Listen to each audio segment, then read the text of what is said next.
আসসালামু আলাইকুম। আশা করি আপনারা সবাই ভালো আছেন। আমরা খুব ভালো আছি। চলে আসলাম নতুন আরেকটি ব্লগ নিয়ে, কেশ দাওয়ান ব্লগে আপনাদের সবাইকে স্বাগতম। তো অনেকদিন পরে চলে আসলাম বাড়িতে, হঠাৎ সারপ্রাইজ বাড়িতে চলে আসলাম। তো এই তো মেয়েরা রুমে যাচ্ছে, তো আসার সাথে সাথে কারেন্টটা চলে গেল ঠুস করে। তো এখানে রোদ উঠেছে কিন্তু পরিবেশটা অনেকটা ঠান্ডা। তো আগে চলেন সবার আগে গিয়ে আমার গাছগুলো দেখে আসি কি অবস্থা। প্রথমে দেখে মেহেদি গাছের, মাশাল্লাহ মেহেদি গাছটা খুব সুন্দরভাবে হয়েছে। আর এইখানে দেখেন তরমুজের চারা দিয়ে মাশাল্লাহ ভরে গেছে। এই যে একটা কাঁঠালের চারা, কাঁঠাল গাছের চারা। তো এইখানে কিন্তু টমেটো গাছও হয়েছে, টমেটো গাছে ফুল আসছে। তো ওইটা পিছন দিয়ে ঘুরে দেখাইতে হবে, এই সাইড দিয়ে এইভাবে দেখানো যাচ্ছে না। দুই বোন দেখেন চুল আশ্রয়তেছে একজন আরেকজনের, তারা দুই বোন একজন আরেকজনের চুল আশ্রয় দিতেছে।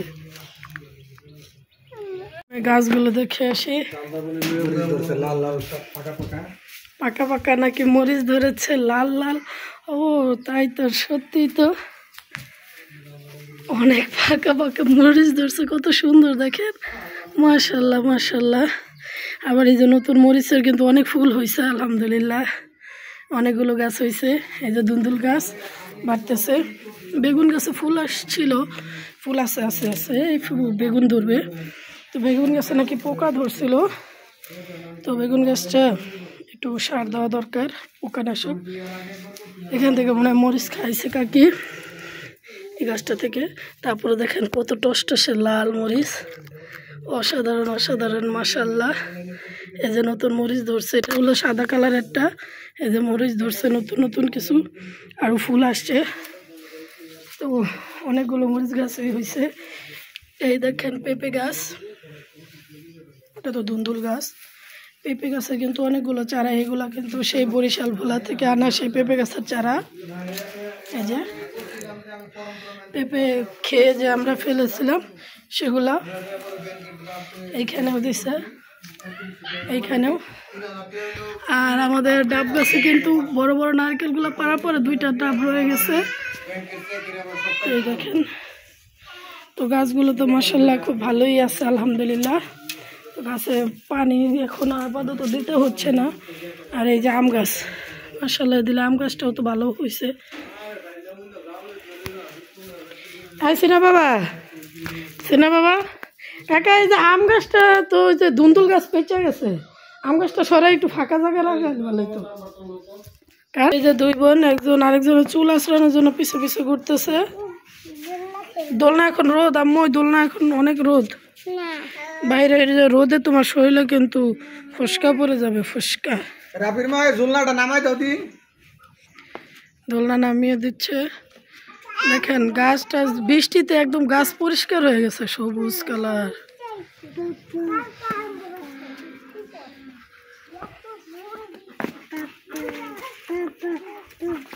বাবা বাবা পাপা, সিনামণি দোলনা খেতে চলে গেছে। এইখানে কাকি রান্না করতে বসে গেছে, পটল ভাজা, ভেন্ডি ভাজি। অসুস্থ কাকি, তাও আমাদের দেখে মনে এনার্জি একটু বেশি বেড়ে গেছে, আশাটাই ভুল হয়ে গেছে আজকে। কাকি অসুস্থ মানুষ, জানতাম না অবশ্য। ধান খেতে তো ধানও পাইকে গেছে, এটি অনেক জায়গায় দিয়ে ধান নিয়ে ফেলছে, রাস্তায় শুকাইতে দিছে, ধান হয়ে গেছে। এইখানে ধানও পাইকে গেছে, কিছু কিছু বাকি আছে। গাছের রং পরিবর্তন দেখেন, বৈশাখ মাসের রান্নাবাড়ি বসে নিছে। বাচ্চারা সবাই মিলে একসাথে খেলতেছে। তাদের গুরুমা এখনো আসে নাই, সিনামণির গুরুমা, মুনতাহামণির গুরুমা, তাদের বড় বোন এখনো পৌঁছাইতে পারে নাই, সে এখনো মাদ্রাসায়। সে আসলে তাদের খেলাটা আর একটু বেশি জমে যাবে নাকি। মেয়েদের গুরুমা চলে আসছে, তাদের আসল মা। এই যে গুরুমায়ের দেখে দুই মেয়ে দেখেন কি খুশি। আর এটা কে? এটা সাফামণি, হ্যাঁ সিনামণির বান্ধবী চলে আসছে সাফামণি। ওরে বাবা রে, যাও খেলাধুলা করতে যাবে তারা এখন। যাবে। এই যে রায়হান রাফি রাফি দেখেন গাছের আম চুরি করে নিয়ে আসছে।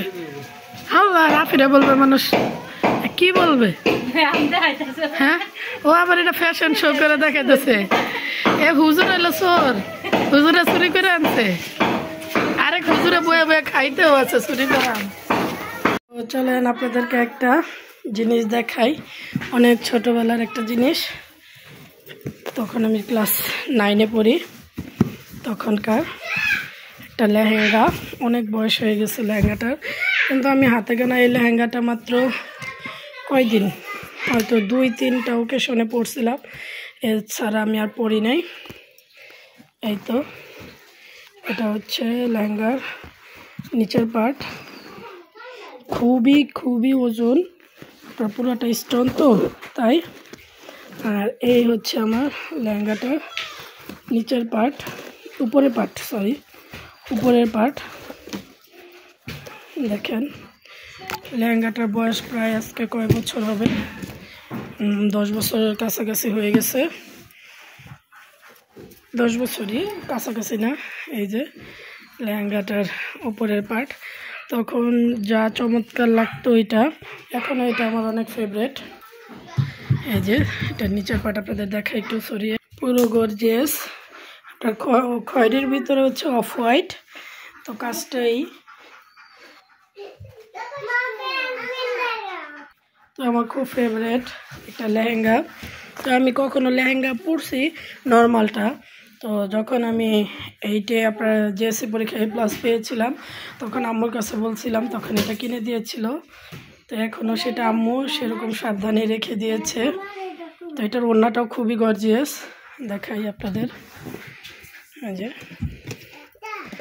দেখেন ওড়নাটাও অনেক গর্জিয়াস, তো বললাম না, তো আমার আম্মু বলে এটা আমি আমার সিনহার জন্য রেখে দিয়েছি। তো এটা একটু এখন ট্রাই করবো, দেখি হয় কিনা।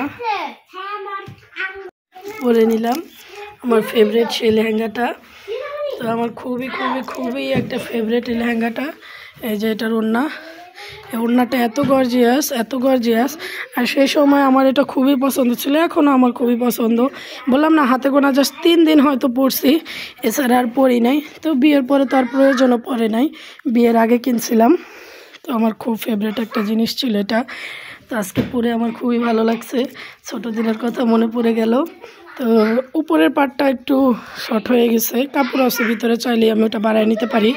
তো এই যে নিচের পার্ট, তো এটা আর নষ্ট করব না, আমার আম্মু শখ করে মেয়ের জন্য রেখেছে, তো আম্মু মেয়ের জন্যই রাখুক, তার নাতিনকে নাকি সে দিবে।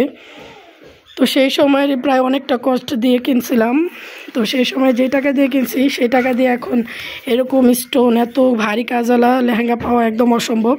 কারণ এর ভিতরে আমি আরেকটা লেহেঙ্গা কিনেছিলাম, কিন্তু কোনো পাথরের কাজ ছিল না, আপনার জরিবুটিক আর কী কাজ জানি ছিল, সেটা ছিল। তো এটার মতো ছিল না, তারপরেও প্রায় 8,000 টাকার মতো লাগছে। তো আর এত স্টোনের কাজটা তো কোনো দিনই সম্ভব না। তো আমার উপরের পার্ট না, এটা হচ্ছে আমার হাজব্যান্ড জন্মদিনে গিফট করেছিল এই ড্রেসটা, সেই ড্রেসটার উপরেই পরে নিয়েছি। তো হোয়াইট কালার এই ড্রেসটা জন্মদিনে উপহার দিছিল, তো সেটা আজকে পরলাম। আর লেহেঙ্গাটাও অফ হোয়াইট। তো কেমন লাগলো অবশ্যই কমেন্টের মাধ্যমে জানাবেন। তো ভিডিওটি ভালো লাগলে অবশ্যই কমেন্ট করে জানাবেন, লাইক শেয়ার করে দিবেন। তো সবাই ভালো থাকবেন, সুস্থ থাকবেন, আল্লাহ হাফেজ, টাটা টাটা, সবাইকে টাটা। আর এই যে